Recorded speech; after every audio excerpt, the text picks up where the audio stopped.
নারী কণ্ঠস্বর ভেসে এলো, মনে হচ্ছে কোন চির পরিচিত চেনা নারীর কণ্ঠস্বর। সেই নারী কিবা বিপদে পড়েছে সেই নারী, আমি যাবো সেই নারীর কাছে, দেখবো তার বিপদের কথা।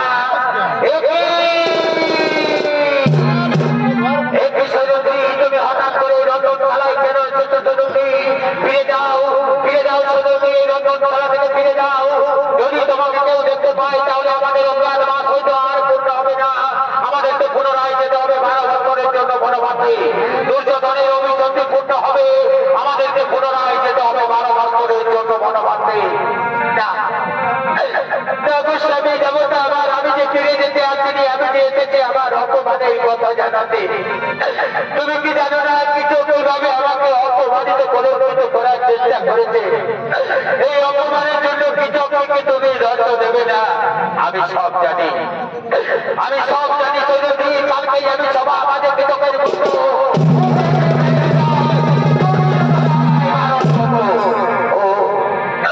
তুমি তোমার দাদার কথাই শুনলে, আমার কথা তুমি একবারও ভাবলে না। তোমার দাদা তো কেবল মাত্র কাঁচা ফেলতে জানে আর কবা করতে জানে, এছাড়া তোমার দাদা আর কি জানে? শোনো শোনো সদুতি, দাদার কথা মতো আমাদের হাত বাঁধা রয়েছে সদুতি।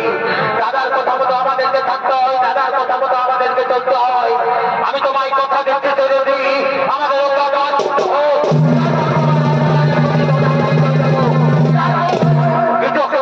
আমি উপরে ছিঁড়ে ফেলে যাবো। স্বামী দেবতা ততদিন যে আমি অপেক্ষা করতে পারবো না। আমি যে প্রতীক্ষা করেছি আগামীকালের সূর্য উদয় হয় হিসাব দেখবে, তবু আমি দেখবো এ তুমি কি করেছো সৌরথী। তোমার এই প্রতিজ্ঞাকে আমি কিছুতেই পূর্ণ করতে পারবো না সৌরথী, তোমার এই প্রতিজ্ঞাকে আমি কিছুতেই পূর্ণ করতে পারবো না। কোন প্রতিজ্ঞা তুমি আমার পূর্ণ করেছো?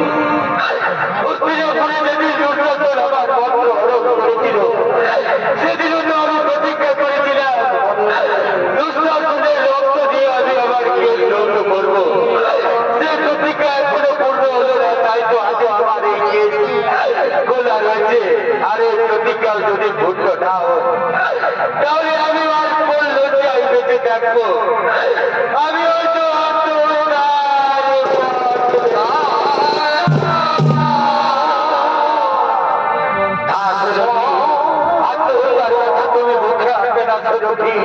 আত্মহত্যা কাপুরুষের আত্মহত্যা আত্মহত্যার কথা তুমি মুখে আসবে না। আমি তোমায় কথা দিলাম আমাদের অজ্ঞাত পূর্ণ হোক, তারপর তোমার অপমানের প্রতিশোধ নিশ্চয় দেবো আমি। তারপর কৃতকের মতো আমি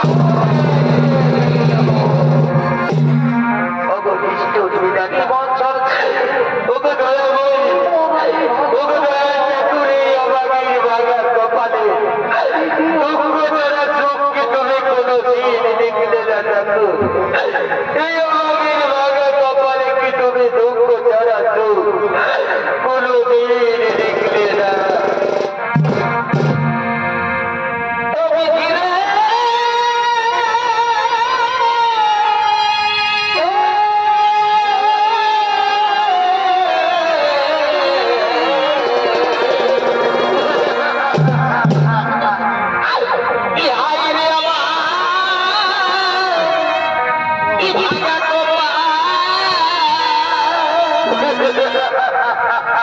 এই দুঃখ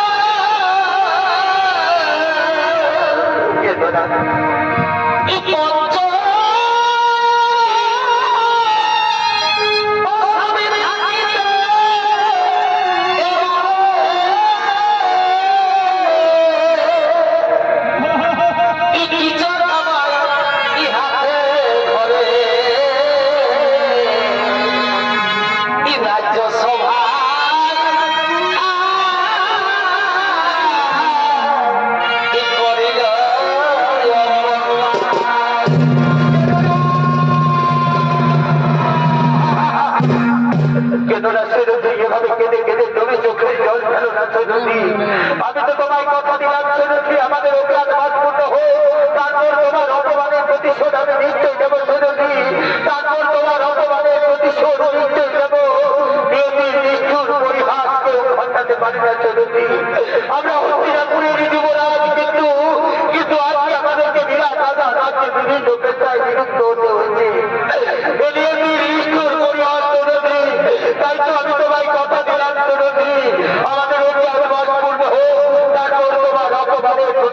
আমি নিশ্চয় যাবো। ওগো দয়াল ঠাকুর, ওগো নিষ্ঠুর বিধাতা, এই অভাগীর বাবা কপালে কি দুঃখ ছাড়া সুখ কোনোদিন জুটবে না ঠাকুর। এই অভাগীর কপালে কি জন্ম জন্মান্তরে দুঃখ ছাড়া সুখ কোনোদিন জুটবে না।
আর এদিকে পূর্ব পরিকল্পিত অনুসারে নিত্যশালায় পূর্বে থেকে রুকিয়ে রয়েছেন ভীমসেন। আর ওদিক থেকে উন্মত্ত অবস্থায় শৈলদ্রীকে পাওয়ার আশায় ছুটে আসছেন নিত্যশালার দিকে কিচক।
তুমি তো আমায় কথা দিয়েছিলে এই নিত্যশালায় রাত্রিবেলায় গোপনে আমরা দুজনে মিলিত হব, তবে তুমি আমায় মিথ্যা প্রতিশ্রুতি দিয়েছিলে সদর্থী।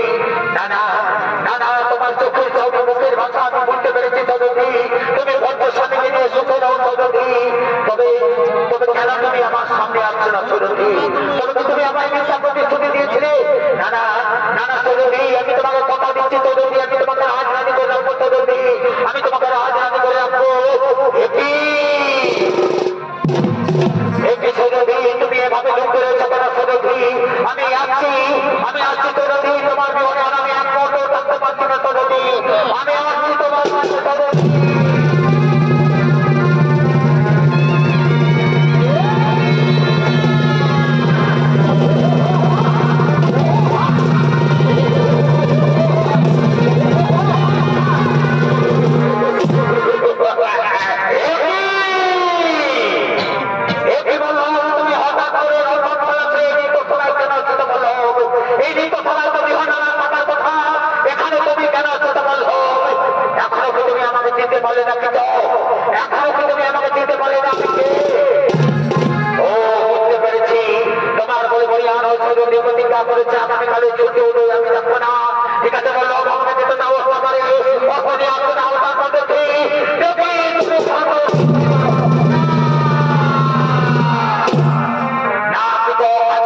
আমি তোমাকে কিছুতেই বাইরে যেতে দেবো না। আজকে রাত্রে তোমার এখানেই অনেক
দিয়েছ কোথায় কোথায় রয়েছে চৌধুরী নিত্য সলায় এসে রেখে যাও চৌধুরী তোমার প্রতিজ্ঞা আমি পূর্ণ করেছি চৌধুরী আসবে না চৌধুরী তুমি অভিমান করে আমার কাছ থেকে চলে গেছো শোনো চৌধুরী আমাদের যেদিন অজ্ঞান পূর্ণ হবে যেদিন আমরা ফিরে যাবো সিনাপুরে সেদিন দুটো আমাদের রক্ত দিয়ে আমি তোমাকে চৌত করবো চৌধুরী দুটো আমাদের রক্ত দিয়ে আমি তোমাকে চৌত করবো আমি আসছি চৌধুরী